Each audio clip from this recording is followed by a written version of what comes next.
উন্নয়নৰ নামত গছ কটা নচলিব ইনকলাব জিন্দাবাদ ধ্বংস নচলিব বন ধ্বংস নচলিব সন্থাই আজি প্ৰতিবাদ সাব্যস্ত কৰিছোঁ কাৰণ আমি দেখিবলৈ পাইছোঁ যে উন্নয়নৰ নামত গোলাঘাট জিলাত আজি বহু দিনৰ পৰা ধৰি বিভিন্ন ধৰণৰ ডাঙৰ ডাঙৰ গছবিলাক কাটি বন ধ্বংস কৰা আৰম্ভ হৈছে গতিকে তাৰ প্ৰতিবাদ আমি জনাইছোঁ কাৰণ উন্নয়ন আমাক লাগে উন্নয়নৰ আমি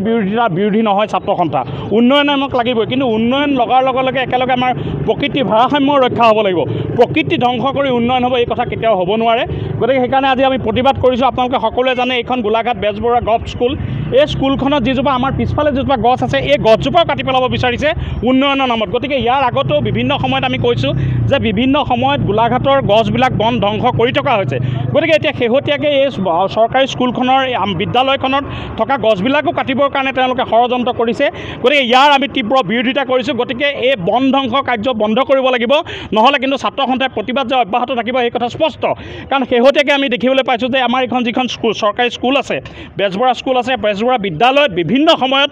ছাত্ৰ ছাত্ৰীসকলৰ এখন খেলপথাৰ নাই ছাত্ৰ ছাত্ৰীসকলে খেলিবৰ কাৰণে এখনেই খেলপথাৰ আছে গতিকে এই খেলপথাৰখনত আচলতে তেওঁলোকে এতিয়া শেহতীয়াকৈ প্ৰশাসনে এই খেলপথাৰখনো নাইকিয়া কৰিবৰ কাৰণে এইফালেদি ৰাস্তা লৈ যাবৰ কাৰণে ইয়াত গছ গছনি কাটি পেলাই ধ্বংস কৰিবৰ কাৰণে এটা ষড়যন্ত্ৰ কৰি বিদ্যালয়খনত ছাত্ৰ ছাত্ৰীসকলে খেলা ধূলা কৰিব নোৱাৰা এটা পৰিৱেশৰ কাৰণে লৈ যাব বিচাৰিছে গতিকে এই কথা কেতিয়াও মানি ল'ব নোৱাৰে গতিকে আমি ছাত্ৰ সন্থাই প্ৰতিবাদ কৰিছোঁ আৰু যেতিয়ালৈকে তেওঁলোকে সিদ্ধান্ত বাতিল নকৰে তেতিয়ালৈকে ছাত্ৰ সন্থাৰ এই প্ৰতিবাদ অব্যাহত থাকিব সেই কথা স্পষ্ট আমি পুনৰ ক'ব খোজোঁ যে আমি ছাত্ৰ সন্থা উন্নয়নৰ বিৰোধী নহয় আমি উন্নয়ন আমাক লাগিব কিন্তু সেই উন্নয়ন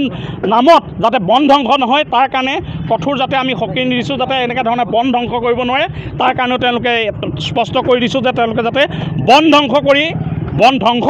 শেষ কৰি তেওঁলোকে যাতে গোলাঘাটত